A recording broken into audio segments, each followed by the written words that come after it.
السلام علیکم ورحمۃ اللہ وبرکاتہ۔ عزیز طلباء و طالبات، آپ سب کا خوش آمدید ہے ہماری یوٹیوب چینل جے کے بوس فاؤنڈیشن کلاسز میں۔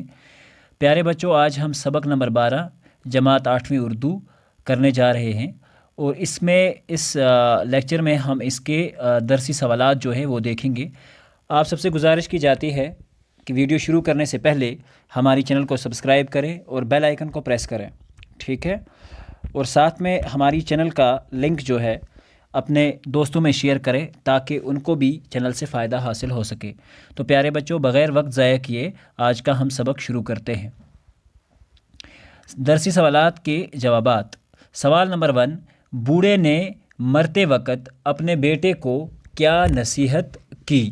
اس کا جواب کچھ یوں ہے۔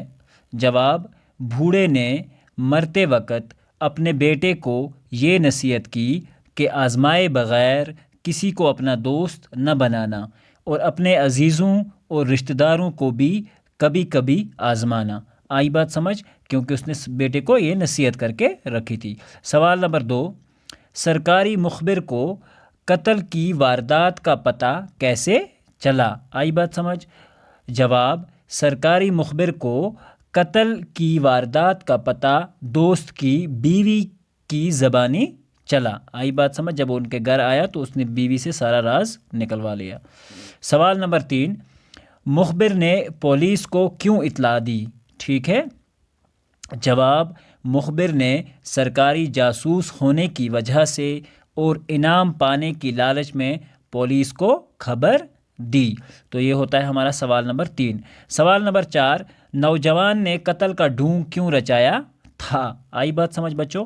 جواب: نوجوان نے قتل کا ڈھونگ اپنی بیوی کو آزمانے کے لیے رچایا تھا۔ یہ ہمارا سوال نمبر 4 کا جواب ہو جائے گا۔ سوال نمبر 5، اس کہانی سے ہمیں کیا سبق ملتا ہے؟ جواب: اس کہانی سے ہمیں اس بات کا سبق ملتا ہے کہ کسی پہ آنکھیں بند کر کے بھروسہ نہیں کرنا چاہیے۔ آئی بات سمجھ؟ یہاں آئے جو لاسٹ کا لفظ ہے یہ آپ نہیں لکھو گے، یہ بائی مسٹیک PDF میں آ گیا ہے، ٹھیک ہے؟ آپ صرف اتنا لکھو گے کہ اس کہانی سے ہمیں اس بات کا پتہ چلتا ہے کہ کسی پہ بھی آنکھیں بند کر کے بھروسہ نہیں کرنا چاہیے۔ آئی بات سمجھ؟ اور اس بات کو آپ زندگی میں بھی اپنا سکتے ہو۔ سوال نمبر 2 جو ہے، درج ذیل محاورات کو جملوں میں استعمال کریں۔ ٹھیک ہے؟ جو درج ذیل محاورات ہیں ان کو آپ کو جملوں میں استعمال کرنا ہے۔ پھولے نہ سمانے کا لغوی معنی جو ہوتا ہے وہ ہوتا ہے خوشی سے جھوم جانا، خوش ہو جانا، ٹھیک ہے؟ میں میٹرک پاس ہونے پر خوشی سے پھولے نہ سمایا۔ آئی بات سمجھ بچوں؟ تو اس پہ ہم نے جو سینٹینس بنایا ہے، آپ اپنے حساب سے بھی سینٹینس بنا سکتے ہو، لیکن ہم آپ کی آسانی کے لیے یہ سینٹینس بنا کے آپ کو دیا ہے۔ جواب: الٹے پاؤں لوٹنا، الٹے پاؤں لوٹنا یعنی کہ جلدی کرنا۔ آئی بات سمجھ؟ اسلم والدہ کی بیماری کی خبر سن کر اپنی نانی کے گھر سے الٹے پاؤں کو لوٹا۔ ٹھیک ہے؟ الٹے پاؤں گھر کو لوٹا، یہاں پہ گھر آئے گا، گھر آپ لکھ سکتے ہو۔ سوال نمبر 3، دل بھر جانا، ٹھیک ہے؟ اکتا جانا جسے ہم کہیں گے۔ کھیل سے اب میرا دل بھر گیا ہے کیونکہ ایگزامز آ رہے ہیں۔ آئی بات سمجھ؟ ایگزامز آ رہے نہیں لکھو گے، یہ میں ایسے ہی بول رہا ہوں۔ سوال نمبر 4، ڈھونگ رچانا، ڈرامہ کرنا یعنی کام کے وقت نوید نے بیماری کا ڈھونگ رچایا۔ آئی بات سمجھ؟ شاباش۔ سوال نمبر 5، ہکا بکا رہنا یعنی کہ حیران ہو جانا، اچانک ہو جانا، ٹھیک ہے؟ میں گاؤں میں ریچھ کو دیکھ کر ہکا بکا رہ گیا۔ اچانک کوئی جانور ایسا جو آپ نے کبھی نہ دیکھا ہو اچانک سامنے آ جائے، چاہے وہ شیر ہو یا ریچھ ہو، تو انسان ہکا بکا رہ جاتا ہے۔ یہ جو چھٹا محاورہ ہے، اپنا الو سیدھا کرنا۔ خود غرض لوگ اپنا الو سیدھا کرنے میں مصروف ہوتے ہیں، وہ اپنی ہی بات منوانے میں مصروف ہوتے ہیں۔ پارٹ نمبر 6، باغ باغ ہونا، میں اپنے دوست کی کامیابی کو دیکھ کر باغ باغ ہو گیا۔ آئی بات سمجھ؟ یہاں پہ بھی ایک باغ مس ہو گیا ہے، تو آپ اس کو اس طرح سے جیسے میں اسکرین پہ دکھا رہا ہوں، باغ، ٹھیک ہے؟ باغ ایک بار اور پھر سے باغ باغ، ٹھیک ہے؟ ایسے لکھ سکتے ہو، باغ باغ ہو گیا۔ پیارے بچوں، امید ہے آپ کو یہ سمجھ آ رہا ہوگا۔ دل برداشتہ ہونا، میں ایک گاڑی کے حادثے کی خبر سن کر دل برداشتہ ہوا۔ آئی بات سمجھ بچوں؟ ایکچول میں اس کا جو دل برداشتہ ہونا ہوتا ہے یعنی کہ دل لبریز ہونا، مطلب بہت تکلیف یا دکھ ہونا جب کسی ایسی بری خبر کو ہم سنتے ہیں تو۔ سبق میں ایک آخری سوال جو ہے، اس کہانی کا خلاصہ لکھیے۔ جواب آئی بات سمجھ؟ یہ ہم نے پورا پریپیئر کر کے رکھا ہے، تھوڑا سا ہم ایک بار اس کو ریڈنگ کروا دیتے ہیں آپ کو، تاکہ آپ کو اس کو پڑھنے میں بہت آسانی ہو۔ آئی بات سمجھ؟ اور اس کے بعد آپ کو اس کو اپنی جو کاپی ہے اس کے اندر لکھنا ہوگا۔ آئی بات بچے سمجھ؟ تاکہ آپ کو ایگزام کے ٹائم پہ اچھے سے چیزیں جو ہیں وہ سمجھ آ جائیں۔ تو ایک آدمی نے مرتے وقت اپنے اکلوتے بیٹے کو نصیحت کرتے ہوئے کہا کہ کسی کو بھی آزمائے بغیر اپنا دوست نہ بنانا، یہاں تک کہ اپنے رشتہ داروں اور عزیزوں کو بھی کبھی کبھار آزما لینا، تاکہ معلوم ہو سکے کہ آیا وہ بھروسے کے قابل ہیں یا نہیں۔ آپ کی وفات کے بعد بیٹے کو اپنی بیوی اور اپنے ایک قریبی دوست کو آزمانے کا خیال آیا۔ اس کا دوست اس کے گھر آیا جایا کرتا تھا، وہ بہت چالاک قسم کا شکار تھا، جس کو ہم بولیں گے وہ بہت چالاک قسم کا آدمی تھا، ٹھیک ہے؟ تو اور مقامی حاکموں کا مخبر بھی تھا، ٹھیک ہے؟ ایک دن نوجوان اپنے کسی کام سے شہر چلا گیا، واپسی پر اس نے قصاب کی دکان سے، قصاب کس کو بولتے ہیں؟ شاباش، قصاب بولتے ہیں گوشت بیچنے والے کو، کسائی کی دکان بھی ہم یوز کر سکتے تھے یہاں پر۔ آئی بات سمجھ بیٹا؟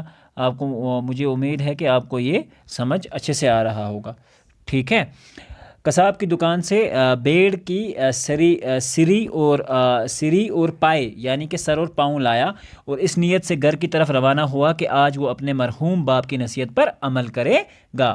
جب وہ گھر پہنچا تو رات بہت ہو چکی تھی۔ اس نے جاتے ہی اپنی بیوی سے کہا کہ وہ خاموشی سے جا کر گڑھا کھودنے کے لیے کدال لائے، یعنی گڑھا کھودنے والی وہ جس کو ہم بولتے ہیں کھانو یا کچھ بیل ویل جو ہوتا ہے جس سے زمین کھودی جاتی ہے، کیونکہ آج اس نے اپنے ایک پرانے دشمن کو قتل کر دیا ہے، اور اس کی کھوپڑی کو اپنے آنگن میں دفن کرنا چاہتا ہے، جو مطلب اسے بدلے کی آگ میں اتنا جل رہا تھا کہ اس نے اس کی کھوپڑی کو اپنے آنگن میں دفن کرنے کی قسم کھائی تھی۔ لیسن میں اسی طرح سے یہ بیان کیا گیا ہے۔ جب بیوی وہ کدال لے کر آئی اور گڑھا کھودنے کے بعد اس نے اپنے ہاتھوں سے تھیلے میں رکھی کھوپڑی جو تھی دفن کر دی۔ بیوی کو گھبراہٹ کے مارے رات بھر نیند نہیں آئی۔ صبح جب نوجوان اپنے کام پر گیا تو اس کا دوست اس کے گھر آیا۔ اس نے نوجوان کی بیوی کو پریشان دیکھا اور اس پریشانی کی وجہ پوچھی۔ کافی اصرار کرنے پر یعنی کہ کافی مجبور کرنے پر بیوی نے بتایا کہ تمہیں اب اپنے دوست کو بچا سکتے ہو۔ اس نے قتل کر کے اس کی کھوپڑی اس نے قتل کیا۔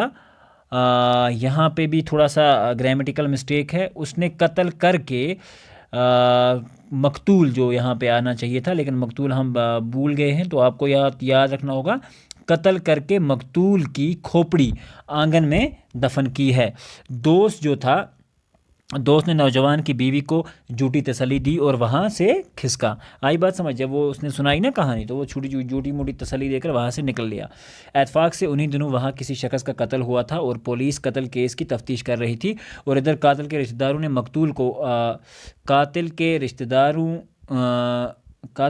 نے نہیں آئے گا، مقتول کے رشتہ داروں نے قاتل کو۔ آئی بات سمجھ؟